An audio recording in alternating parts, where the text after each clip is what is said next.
Let's talk about a scenario that's been heating up among Chicago Bears fans lately.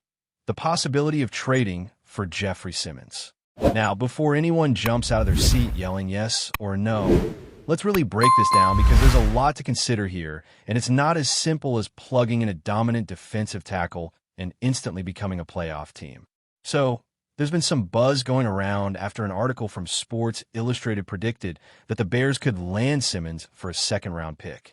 And let me tell you, that got people talking, because when a name like Jeffrey Simmons is thrown into the mix, it's not just another rumor, it's a legit possibility that sparks real debate. Simmons is not some middle-of-the-pack defensive lineman.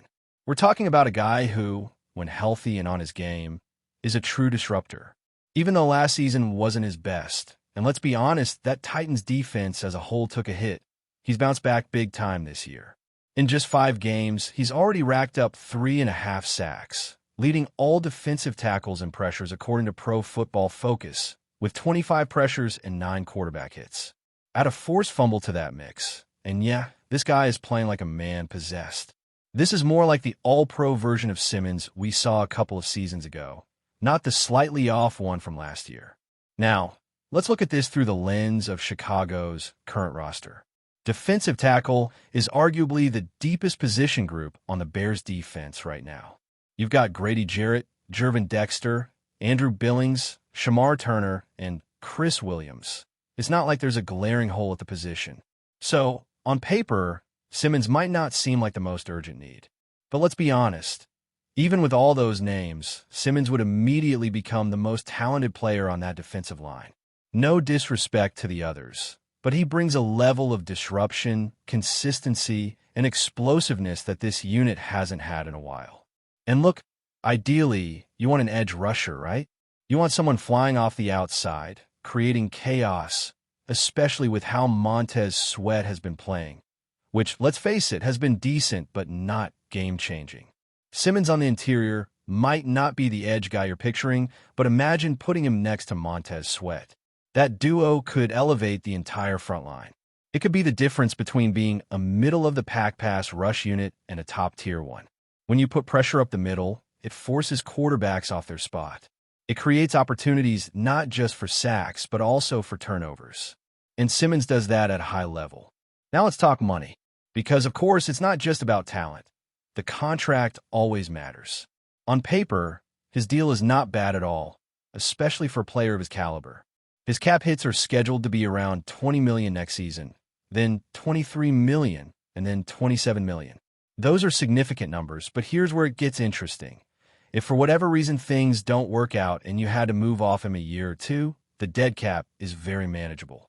Next year, it would be around $16 million, but you'd still save $4 million. And a year after that, the dead cap drops to $5 million. So there's flexibility, and that's not something you usually get with a player who's performing at this level.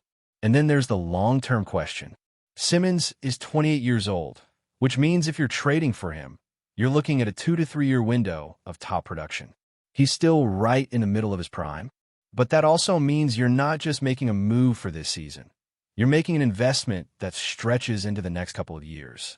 You'd likely give him a short extension, maybe a year or two, to keep that continuity and make the cap hits a little smoother. But here's the real question. Is this the move you make right now? Because it's not just about what Simmons brings. It's about where the Bears are in their rebuild, their season trajectory, and how aggressive they want to be. If the team is hovering around .500 at the deadline and showing flashes that they can compete, maybe you pull the trigger. Maybe you decide Simmons is the guy who gets your defense over the hump.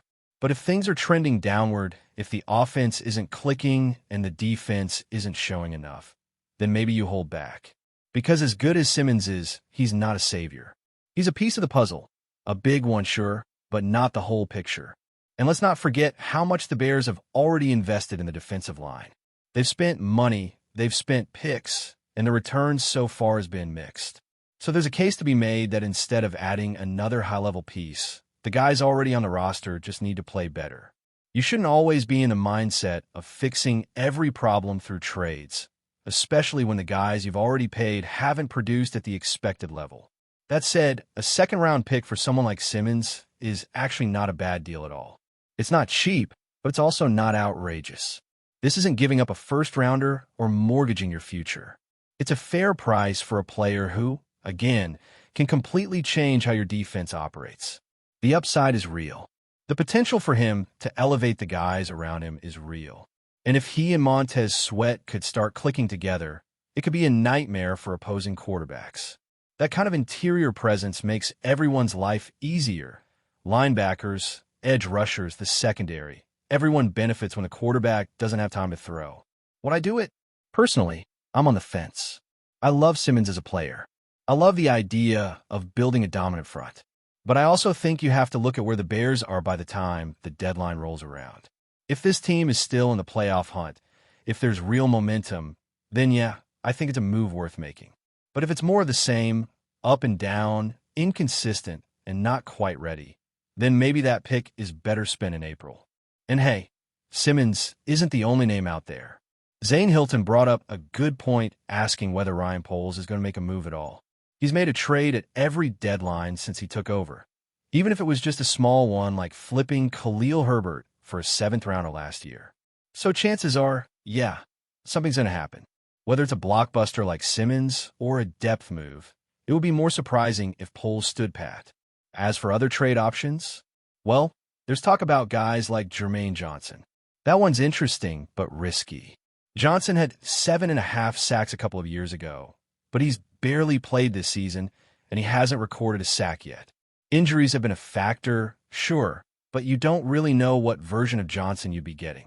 Could be a sneaky good pickup for a late-round pick, or it could be a total non-factor. High risk, medium reward. Probably not the kind of move that flips your season around. And the idea of Jermaine Pratt? That's a pass for me. No need to add another linebacker, just to add one. The depth is okay there, especially with TJ coming back. If you're deciding between Noah Sewell and Jermaine Pratt, I'm sticking with the guy already in the building. No need to shake up a position that's not your biggest issue. Now let's touch on one more point real quick. This narrative around Darnell, right at right tackle. Some fans have been pushing the idea that Aussie Trapillo should keep that spot even when Wright is healthy. I gotta say, I don't buy that at all. Yes, Wright has had his moments. He's had some penalties, some lapses, but he's still your most talented tackle. And it's not all that close. If he's healthy, he's playing. That's the end of the conversation for me. Now, whether he's a long-term guy or not, we can debate that in the offseason. But in the short term, he's your starter. Looking beyond the Simmons scenario, let's widen the lens a bit and talk about what the Bears could realistically do at the trade deadline. Because here's the thing.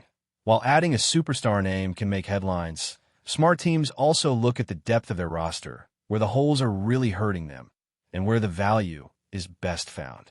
And right now, a couple of areas stand out: the running back position and the pass rush. Let's start with the backfield. The Bears' run game has been inconsistent at best. There have been flashes here and there, but they haven't found that dependable presence who can grind out tough yards, extend drives, and take pressure off Caleb Williams. So, if they go into the Washington game and get completely outgained on the ground again, that's a serious red flag. It happened against the Raiders. You get outgained by over 150 rushing yards, you're not going to win many games in this league, no matter how well your quarterback plays. So what do? You look around and see who might be available. Devon Achane's name has come up, and that's an intriguing one. The Dolphins love him. There's no question about that. But maybe there's an opening. Maybe, just maybe, they start thinking about reshaping things, especially if there's chatter about Mike McDaniel's future. If a new system is on the horizon, maybe they want to stack picks. Now, would I give up a 3rd-rounder for Achane? That's where it gets tricky. I'd hesitate.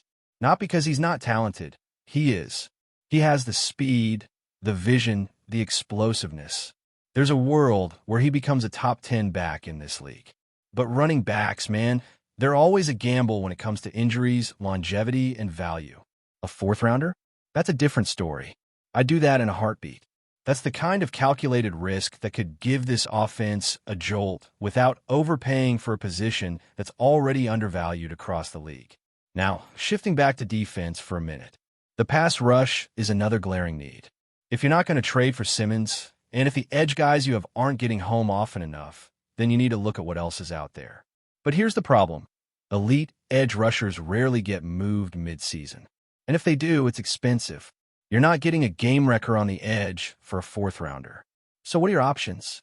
You look for value, maybe someone who's underperforming or stuck in a rotation but still has upside. Someone like Jermaine Johnson, though not producing this year, could be worth a flyer if the price is right. You're not trading for him expecting him to be your sack leader, but if you can get him for a day 3 pick and see if a change of scenery lights a fire, that's a decent gamble. Worst case, it doesn't work out and you didn't give up much. Best case, you find a rotational piece who give your front seven a bit more bite. There's also the offensive line conversation that just won't go away. We've talked about Darnell, right, already, but what about left tackle? It's no secret that's been a weak spot, but the problem is availability. Who out there is really an upgrade? It's not like teams are just handing out competent starting left tackles in October. Cam Robinson's name was floated in the offseason, and he's since been moved, but even he wouldn't have been a huge upgrade, just a marginal one. So unless someone totally unexpected hits the market, that might be an area the Bears just have to survive through this season and address in a bigger way in the offseason. And while we're talking about development, it's fair to ask when these recent draft picks are really going to start contributing. Because for all the excitement on draft day, that potential has to turn into production eventually. Luther Burden has been the standout so far, making plays and earning snaps. Colston Loveland is someone they want to get more involved. He's shown flashes, and hopefully he's back soon and healthy. Aussie Trapillo getting into the mix last week was a positive sign. He held his own, and you want to see that continue. Shamar Turner has had some reps the last couple of games, but he's still clearly adjusting to the speed of the NFL. He hasn't looked overwhelmed, but he's not impacting games consistently yet either. And then there's Reuben Hipp, more of a long-term project.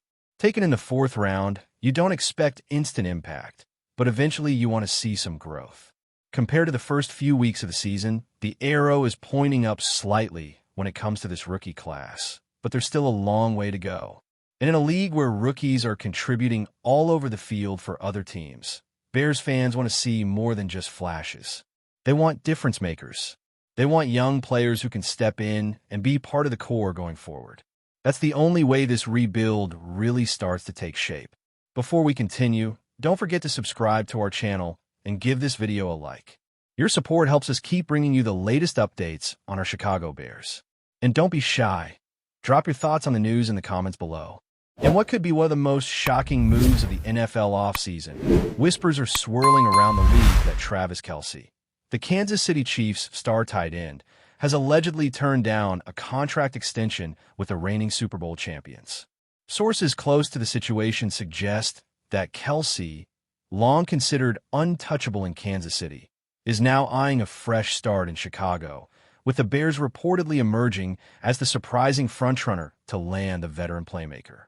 For years, KELCE has been synonymous with Chiefs dominance, forming one of the most prolific quarterback tight end duos in history alongside Patrick Mahomes.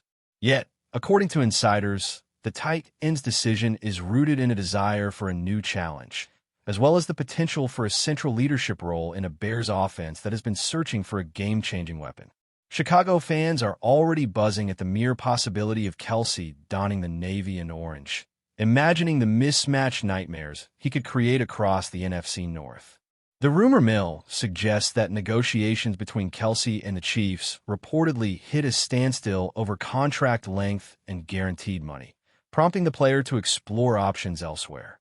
While the Chiefs are known for aggressively retaining their key pieces, the lure of a marquee role and a fresh market may be too tempting to pass up. Sources hint that preliminary talks with the Bears have been positive and productive, fueling speculation that a deal could be closer than fans realize. If KELCE does indeed land in Chicago, the move would not only shake up the league power dynamics, but also mark a seismic shift in the Bears' rebuilding timeline. Questions immediately arise about how the team would reshape its offense to accommodate one of the most dominant tight ends of its generation.